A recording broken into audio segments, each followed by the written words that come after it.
സാധാരണഗതി കേരളത്തിലെ മൂലധന ചെലവിൻ്റെ കാര്യത്തിൽ വേണ്ടത്ര പണം വരുന്നില്ല എന്നൊക്കെ പറയാറുണ്ട്.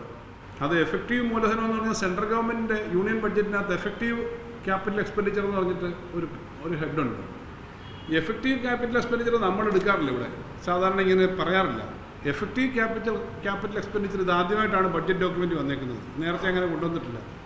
എഫക്റ്റീവ് ക്യാപിറ്റൽ എക്സ്പെൻഡിച്ചർ ഇതിനകത്ത് നോക്കിക്കഴിഞ്ഞാൽ നമുക്ക് 14,000-15,000 ബഡ്ജറ്റിനകത്ത് സാധാരണ നമ്മൾ ആ ക്യാപിറ്റൽ എക്സ്പെൻഡിച്ചർ എന്ന് പറയുമ്പോഴും ഇതിനകത്ത് എഫക്റ്റീവ് ക്യാപിറ്റൽ എക്സ്പെൻഡിച്ചറിൻ്റെ കോളത്തിൽ നല്ലതുപോലെ വ്യത്യാസം വന്നതായിട്ട് കാണാം. Total expenditure, capital expenditure, effective capital expenditure നമ്മൾ ഈ വർഷം കറണ്ട് ഇയറിൽ 22,806 കോടിയാണ്. അടുത്ത വർഷം 26,968 കോടി വരും.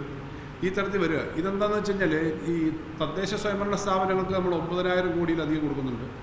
പിന്നെ മെയിൻ്റനൻസ് ഗ്രാൻഡ്, ഡെവലപ്മെൻറ്റ് ഫണ്ട് കൊടുക്കുന്നുണ്ട്. പിന്നീട് നമ്മൾ കിഫ്ബിക്കും മറ്റുമൊക്കെ കൊടുക്കുന്നതുണ്ട്. അത് ഇത് വരത്തില്ല.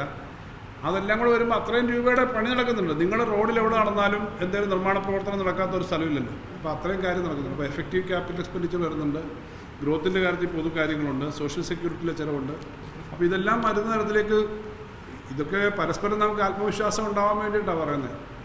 ഇപ്പോൾ പത്രപ്രവർത്തന രംഗത്ത് തന്നെ ഒരു കാര്യം നിങ്ങൾ കണ്ടു കാണും. PRDക്ക് അഡീഷണൽ ഫണ്ട് വെച്ചിട്ടുണ്ട്. എന്തിനാ? പത്രസ്ഥാപനങ്ങൾക്കും കുറേ കൊടുക്കണം എന്നുവെച്ചാൽ അഡീഷണൽ കൊടുക്കണം. ഞാൻ പറഞ്ഞത് അങ്ങനെ കൊടുക്കാൻ പറ്റുന്നു എന്നൊരു കോൺഫിഡൻസ് ഉള്ളതുകൊണ്ടാണല്ലോ ഇത് വെക്കുന്നതെന്നുള്ളതാണ് ഞാൻ പറഞ്ഞത്. അതല്ലാതെ പറഞ്ഞിട്ടങ്ങ് പോകാൻ പറ്റില്ല.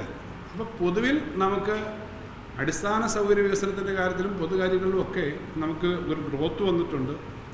അതിനടിസ്ഥാനത്തിൽ പുതിയ പദ്ധതികൾ പലതും പ്രഖ്യാപിച്ചേക്കുന്നതും ആ തരത്തിൽ വലിയ ഗ്രോത്ത് ഉണ്ടാകുന്ന തരത്തിലുള്ള കാര്യങ്ങളാണ് നമ്മൾ പറഞ്ഞേക്കുന്നത്.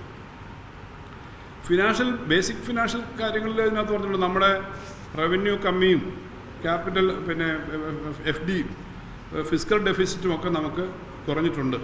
അപ്പോൾ അതിൻ്റെ ഭാഗമായിട്ടാണ് സർക്കാർ ജീവനക്കാർക്ക് 600 കോടി രൂപ, പെൻഷൻകാർക്ക് ഇപ്പോൾ 600 കോടി നമ്മളിപ്പോൾ ഈ മാസം തന്നെ കിട്ടും. ഈ മാസങ്ങളിൽ തന്നെ പെൻഷൻകാരുടെ ഒരു കുടിശ്ശിക, അതോടുകൂടി അവരുടെ പെൻഷൻ പരിഷ്കരണ കുടിശ്ശിക ലാസ്റ്റ് ഗഡുവായി.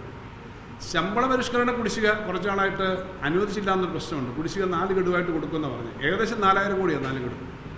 അതിൻ്റെ പകുതി 2 ഗഡു ഈ മാർച്ചിനകം കൊടുക്കും എന്ന് പറഞ്ഞാൽ അത്രയും 2,000 കോടി രൂപ ഈ മാർച്ചിനകം കൊടുക്കുകയാണ്. അപ്പോൾ അത് PFE ചേർത്തിട്ടാണ് കൊടുക്കുന്നത്. അപ്പോൾ PFE ചേർക്കുമ്പോൾ കിട്ടത്തില്ലല്ലോ എന്ന് പ്രതിപക്ഷം പറയുന്നത് നിങ്ങൾ ശ്രദ്ധിച്ച് കാണും. പക്ഷേ അതിൻ്റെ അടുത്ത സെൻറ്റൻസായിട്ട് ഞാൻ പറഞ്ഞത്, നേരത്തെ അവരുടെ PFE ലയിപ്പിച്ചേക്കുന്ന ഏകദേശം 2,000-ലധികം കോടി രൂപ ഇപ്പോൾ തന്നെ റിലീസ് ചെയ്യാൻ തീരുമാനിച്ചു. അപ്പോൾ സർക്കാരിനെ സംബന്ധിച്ച് 2,000 കോടി അഡീഷണൽ എക്സ്പെൻഡിച്ചർ വരും. അതിപ്പോൾ കൊടുത്തു. അടുത്ത ഏപ്രിൽ 1 തന്നെ പിന്നെ അടുത്തൊരു DA കൊടുക്കുമെന്നുള്ള പ്രഖ്യാപിച്ചു. അതിലൊക്കെ അപ്പുറം ഒരു പ്രധാന വാർത്ത നിങ്ങൾ TV കൊടുത്തോ സ്ക്രോൾ ചെയ്തോന്ന് ഞാൻ കണ്ടില്ല, ഞാൻ എല്ലാ കാര്യവും കണ്ടില്ല. 1 ലക്ഷത്തിന് മേളിൽ താൽക്കാലിക ജീവനക്കാരുണ്ട് കേരളത്തിൽ. 1 ലക്ഷത്തിന് 1,5 ലക്ഷം വരും താൽക്കാലികം. ഞാൻ പറഞ്ഞ സർക്കാരിൻ്റെ മാത്രമല്ല, പല സ്ഥാപനങ്ങൾ കരാർ ജീവനക്കാർ അങ്ങനെ ഉണ്ടല്ലോ, പല മേഖലയിലുള്ളതാണ്. 1 ലക്ഷം പേർക്ക് മേലുണ്ട്. പലതരത്തിലും ഒക്കെ ഇത് പലപ്പോഴും സർക്കാർ ഒരു ചെറിയ ടെമ്പററി ആയിട്ടൊക്കെ എടുക്കേണ്ട വരുന്നു.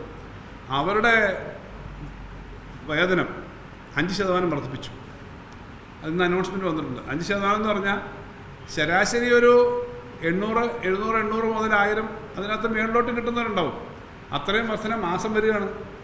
വാസ്തവത്തിൽ അത്രയും ആളുകളുടെ മാസം ആ വരുമാനം കൂടുന്ന തരത്തിലേക്ക് ഒരു തീരുമാനം എടുത്തിട്ടുണ്ട്. കഴിഞ്ഞ കുറച്ച് ആളുകളായിട്ട് അങ്ങനെ കൊടുത്തിരുന്നില്ല, അതും വന്നിട്ടുണ്ട്. അപ്പോൾ ഇങ്ങനെ പിന്നീട് ജീവനക്കാരുടെ ദീർഘകാലമായിട്ടുള്ളതാണ് HBA. അത് സർക്കാർ ജീവനക്കാരുടെ പ്രധാനപ്പെട്ട മേഖലയിൽ നിന്ന് അവരുടെ വരുമാനത്തിൻ്റെ പ്രശ്നമാണ്. അവിടെ ഹൗസ് ബിൽഡിംഗ് അഡ്വാൻസ് അത് ഇപ്പോൾ 2% സബ്സിഡിയോടുകൂടി കൊടുക്കുന്ന പദ്ധതി വന്നിട്ടുണ്ട്. ആ മേഖല എടുത്താൽ പിന്നീടപ്പം പൊതുവിൽ കടത്തിൻ്റെ എല്ലാം കാര്യം ഞാൻ പറഞ്ഞു. പിന്നീട് ഈ സംസ്ഥാന സർക്കാരുടെ കാര്യം കഴിഞ്ഞ് പിന്നെ അഷ്വേർഡ് പെൻഷൻ്റെ കാര്യം നമ്മളത് പറഞ്ഞിട്ടുണ്ട്. അഷ്വേർഡ് പെൻഷൻ ഇപ്പോൾ നിങ്ങൾക്കറിയാം 3 വർഷത്തിനിടയിൽ 3 പ്രാവശ്യമാണ് കേന്ദ്രത്തിൻ്റെ നിയമങ്ങളിൽ മാറ്റം വന്നത്. വാസ്തവത്തിൽ നമ്മൾ ചീഫ് സെക്രട്ടറി ഉൾപ്പെടെയുള്ള ധനകാര്യമന്ത്രിയും ലോ മിനിസ്റ്ററും ചീഫ് സെക്രട്ടറിയുടെ അക്കൗണ്ട് ഒരു കമ്മിറ്റിയുണ്ട്. ഞങ്ങൾ ചില മീറ്റിങ്ങുകൾ ചേർന്നിരുന്നു. പക്ഷേ സെൻട്രലിൻ്റെ ചില കാര്യങ്ങൾ ക്ലാരിഫിക്കേഷൻ വേണ്ടി ഇപ്പോൾ അവരുടെ ആ പുതിയ അഷ്വേർഡ് സ്കീം, യൂണിഫൈഡ് പിന്നെ പെൻഷൻ സ്കീം, അതിൻ്റെ കൂടെ ഡീറ്റെയിൽസ് എടുത്തിട്ട് അതിൻ്റെ അടുത്ത സ്റ്റെപ്പിലേക്ക് പോകുമെന്ന് പറഞ്ഞിട്ടുണ്ട്. വയനാടിന് പണം കിട്ടുന്നതിൻ്റെ തടസ്സം നമ്മുടെ വയനാട് പുനരധിവാസത്തെ ബാധിക്കുമോ എന്ന ചോദ്യം കുറച്ച് ദിവസങ്ങളായിട്ട് നിങ്ങൾ പറയുന്നുണ്ട്. ഒരു കാരണവശാലും അത് ബാധിക്കില്ല എന്ന് മാത്രമല്ല, ആകെ ആ ഭൂമി കിട്ടുന്നതിൻ്റെ ഒരു പ്രശ്നമേ ഉള്ളൂ.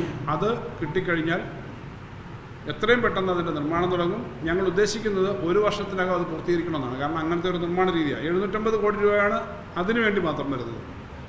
കുറച്ചൊക്കെ നമുക്ക് സന്നദ്ധ സംഘടനകളുടെ എല്ലാം സഹായം കിട്ടും. കേന്ദ്രത്തിൽ നമ്മൾ ഇനിയും വല്ലതും കിട്ടുമെന്ന് പ്രതീക്ഷിക്കുന്നത്. അതൊന്നും കിട്ടിയാലും ഇല്ലെങ്കിലും ഈ കാര്യത്തിനകത്ത് തടസ്സം ഉണ്ടാവില്ല. വയനാട് ചൂരൽമല ദുരന്തത്തിൽപ്പെട്ടവർക്കുള്ള എല്ലാ പുനരധിവാസവും നടത്തുമെന്ന് ഇതിനകത്ത് ആദ്യം തന്നെ പറഞ്ഞിട്ടുണ്ട്.